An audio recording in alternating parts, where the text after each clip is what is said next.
39%க்கு பிரச்சனை வரும்ன்றத நாடாளுமன்ற கட்சி ஆழமா நம்புதா? ஏன்னா கேஸ் அங்க ஹியரிங்ல இருக்காங்க. அப்போ நீங்க வந்து ரியாக்ஷன் நடக்கும்போது அதுக்கு ஒரு பாதிப்பு வந்ததுன்னா நிச்சயமா பிரச்சனை எழுப்பும் அப்படின்னு அது அப்படி ஒரு நிலை இருக்காது. அதாவது தூங்குற போன்று நடித்துக் கொண்டிருப்பவர்களை எழுப்புவதற்காக எங்களுக்கு வேற வழி தெரியல. தூங்குறவங்க எல்லாம் எழுப்பலாம். அதாவது தூங்குவது போல நடித்துக் கொண்டிருப்பவர்களை வேற எப்படி எழுப்புறது? ஏன்னா இந்த பாதிப்பு கடந்த 15 ஆண்டு காலமாக ஒரு கத்தி 69 விழுக்காடு இடஒதுக்கீடு மேல தொங்கிக் கொண்டிருக்கிறது உச்சநீதிமன்றத்தில். இந்த வழக்கு என்னைக்கு வேணா வரலாம். வந்ததுன்னா நீதிபதிகள் கேட்கின்ற முதல் கேள்வி, நீங்க கணக்கெடுத்து நடத்துறீங்களா?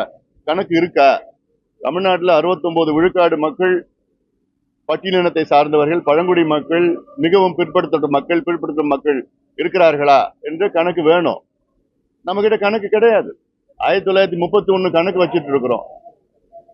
தெலுங்கானாவில் எடுக்க முடியுது, ஏன் தமிழ்நாட்டில் எடுக்க முடியல? நீங்க சமூக நீதி பேசுறீங்க. சமூக நீதியினுடைய அடித்தளம் என்ன? பின்தங்கி இருக்கிற அனைத்து சமுதாயங்களும் முன்னேறிய சமுதாயங்களுக்கு நிகராக முன்னேற்றம் அடைய வேண்டும். அதுதான் சமூக நீதி.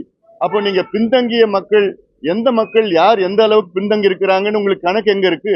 உங்களுக்கு எப்படி தெரியும்? அது அவங்கள முன்னேற்றத்திற்கு நீங்க இதுதான் அடித்தளம், இன்ஃபர்மேஷன் டேட்டா தானே. இதுவே எங்களுக்கு எடுக்க முடியாது, எங்களுக்கு அதிகாரம் இல்லைன்னு போய் சொல்லிட்டு இருக்கீங்க. தெலுங்கானா அங்க இருந்து இந்தியாவில் தானே இருக்கு. தெலுங்கானா மாநிலமும் பீகார் மாநிலமும் இந்தியாவில் தானே இருக்கு. தமிழ்நாடு இந்தியாவில் தானே இருக்கு. அவங்களுக்கும் ஒரே சட்டம் தானே. ஸ்டாட்டிஸ்டிக்கல் ஆக்ட் 2008 படி யார் வேணா எடுக்கலாம், கணக்கு எடுக்கலாம்.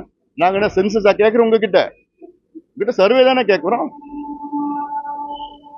சர்வே எடுத்து எந்த சமுதாயம், எந்த மக்கள் எந்த நிலையில இருக்கிறாங்க. இப்ப மலைக்குறவர்கள் இருக்கிறாங்க. மலைக்குறவர்கள் வந்து ரொம்ப ரொம்ப குறைவான எண்ணிக்கையில் இருக்கிறாங்க. அவங்க எங்க இருக்கிறாங்க, எப்படி வாழ்ந்துட்டு இருக்கிறாங்க, அதுல யாராவது படிச்சிருக்கிறாங்களா, யாராவது அரசு வேலை இருக்கா, அவங்களை எப்படி முன்னேற்றுவது? இடஒதுக்கீடு மட்டும் கிடையாது, சமூக நலத்திட்டங்கள். பீகார்ல ஒரு கணக்கெடுப்பு நடத்தினாங்க.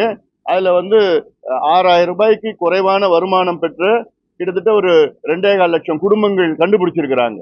அந்த 2.25 லட்சம் குடும்பங்களுக்கு அது நலத்திட்டங்கள் கொடுத்திருக்கிறாங்க. காசு கொடுத்து அவங்களை தொழில ஊக்குவித்து படிக்க வச்சிருக்கிறாங்க. அதுதான் போக்கஸ்டு சோசியல் இஷ்யூஸ் தானே. இதுக்கு நமக்கு கணக்கு வேணுமே. எத்தனை பறவைகள் வருது, வலசை பறவைகள் ரஷ்யால இருந்து எத்தனை வருது, சைனாவில இருந்து வருது, ஆஸ்திரேலியால இருந்து வருது, எத்தனை வந்து கால்நடைகள் வந்து தெருவில் சுத்திட்டு இருக்குது, எத்தனை தெரு நாய்கள் சுத்திட்டு இருக்குது, இதெல்லாம் கணக்கு வச்சிருக்கிறோம் நம்ம. ஆனா இங்க இருக்கிற நிலையில எத்தனை மக்கள், எத்தனை சமுதாயங்கள் பின்தங்கி இருக்கு, அவங்க முன்னேறி இருக்கிறாங்களா?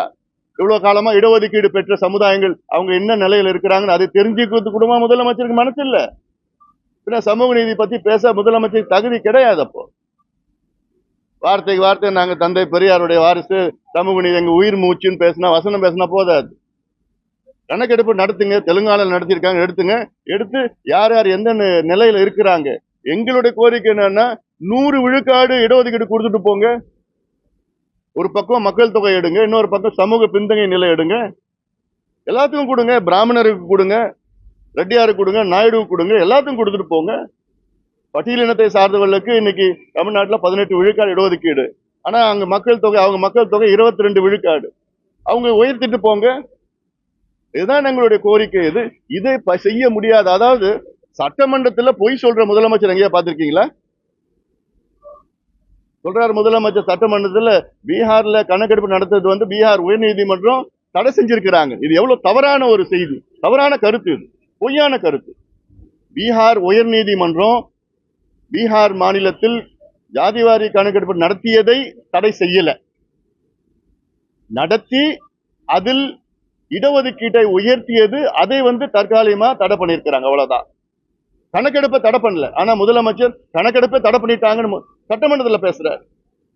அப்போ இதெல்லாம் வந்து அப்போ என்ன அதிகாரி என்ன பண்றாங்க? தப்பான செய்தி முதலமைச்சர் கொடுத்துட்டு இருக்கிறாங்க.